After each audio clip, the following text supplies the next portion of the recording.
Ever feel like, you're kind of walking in your parents' footsteps, like facing the same struggles even when you hoped you wouldn't? That's what we're diving into today. Genesis chapter 26. Isaac, son of Abraham, boom, hits a familiar roadblock, famine. Yeah.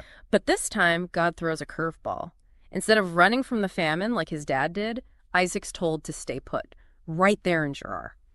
It's interesting, right? Because you see this echo of the past, but then God kind of shifts the narrative. It's like, this isn't just history repeating. It's about finding faith in a new way. Oh, exactly. It's like a test, almost. Imagine the fear, Yeah. famine bearing down, and you're told to just stay put. What would you even deal with that? And that's where we see Isaac, even as this big biblical figure, be so human. Because what does he do? Fear kicks in. And he repeats his father's mistake. Remembers how Abraham claimed Sarah was his sister out of fear? Oh, yeah. Isaac does the same thing with Rebekah. It's almost like, come on, Isaac, you've seen this movie before. Didn't you learn anything? Right. But maybe that's the point, We're all kind of works in progress. I mean, think about it. We all have those moments where we repeat mistakes.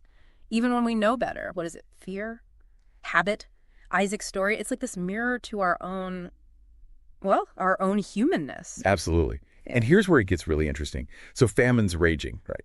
Yeah. Isaac, he thrives, becomes incredibly wealthy. But all that success, it stirs up jealousy with the Philistines. And they start messing with his wells. Which, back then, a well wasn't just a water source. It was survival, stability, attacking a well. That was like cutting off someone's lifeline. Yeah, symbolic, yeah. Way more than just, oh, you took some water. And it's so blatant how they do it, filling them with dirt, trying to sabotage his entire livelihood, basically telling him to get out. But here's the thing, Isaac's reaction, he doesn't, lose it or anything. He just says, all right, fine, we'll dig again. It's powerful, isn't it? It's like he's saying, you can try to bury me, but my faith, that runs deeper. Exactly. It's that dig again spirit, Makes you think, what do we need to dig again at in our own lives? Yeah. What are we giving up on too easily? It's such a good question, and it leads us to, honestly, one of the most universally relatable parts of Isaac's story.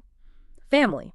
And how even with faith, even with resilience, sometimes the toughest challenges, they come from those closest to us. Family, right. I mean, it's where the best stuff happens, but also where things can get messy. Oh, absolutely. And Isaac's story, ooh, talk about messy.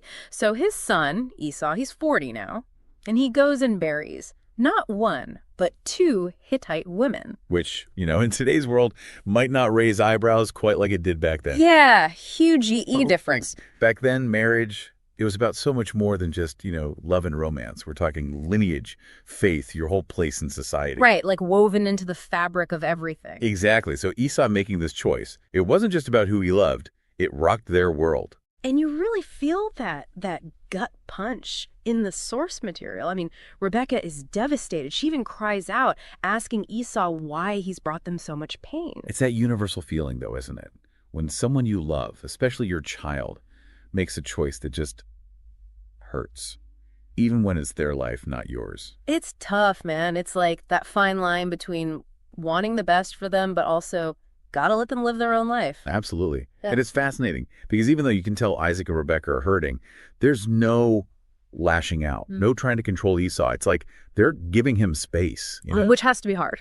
So makes you think, right, how often do we react that way? When something like that happens, are we leading with grace? Or are we... Son, fix it. Yeah. Like Isaac and Rebekah, they model this quiet strength, this trust that even when things are rough, faith will find a way. And that's a powerful message.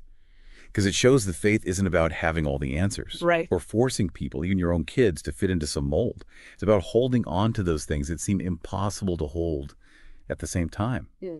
Disappointment, A&D love, that need to control A&D, the courage to let go. Surrender, almost. And you know what? Sometimes that act of surrendering, of being open to the unknown, that's when the most amazing things happen. But that is a story for another time. Stick with us as we dig into another layer of Isaac's story and what it means for your own journey of, resilience and faith and finding that courage to keep digging even when things feel, bone dry. We've been through a lot with Isaac, huh? I mean, famine, jealousy, even his own son's choices kind of shaking things up. So, what's the takeaway? What can we actually learn from all of this, all these years later? It's easy to get stuck on the individual struggles, right? Yeah. But look closer. It's like this thread of resilience, this deep well of faith that just keeps him going. Every time something gets in his way, it's like he digs deeper, finds that strength to keep moving. Makes you think, what wells are we supposed to be digging?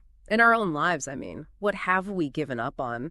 Those dreams we buried, the goals we thought were impossible, maybe even relationships we let fall apart because we were scared or unsure. Exactly. And that's the thing about Isaac, right? He doesn't just sit around waiting for things to change. He digs. He gets to work.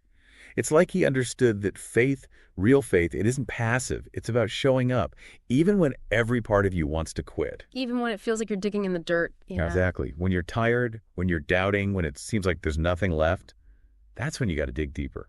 Trusting that there's something down there, something more. Always. That there's a source of abundance, of hope that runs deeper than our doubts, deeper than our fears, even deeper than those hurts we carry. Deeper than, well, all of it. And that's the message I hope people take away from this deep dive. Maybe it's time to dust off those dreams, pick up our shovels, and start digging those wells of hope, even if we're not sure what we'll find, even if it's hard.